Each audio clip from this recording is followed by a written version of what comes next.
అలీసాగర్ నిజాం సాగర్ కింద balancing reservoir ఇది. దీని టోటల్ కెపాసిటీ వచ్చేసి 304.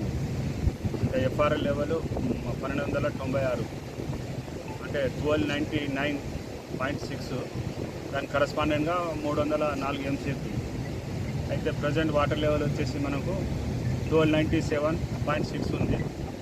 దానికి కరస్పాండింగ్ కెపాసిటీ వచ్చేసి 237. మనం ముందెందుకు ఇష్టపెడుతున్నామంటే ఫుల్ రిజర్వ్ అయిన తర్వాత లేపాలి, కానీ ఫుల్ లెవెల్ వస్తే 3 గేట్లు లేపాల్సి వస్తుంది. పైన ఇన్ఫ్లో మనకు దాదాపుగా 850 క్యూసెక్స్ ఉన్నాయి. మనం 300 క్యూసెక్స్ మెల్లగా డిశ్చార్జ్ చేస్తున్నాము.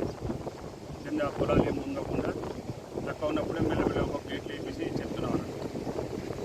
ఇదంతా మన ఎస్ఐ గారికి, ఎంఆర్ఓ గారికి, అందరి కింద రైతులకు, సర్పంచ్, జడ్పీటీసీ, ఎంపీసీలు అందరికీ చెప్పారు.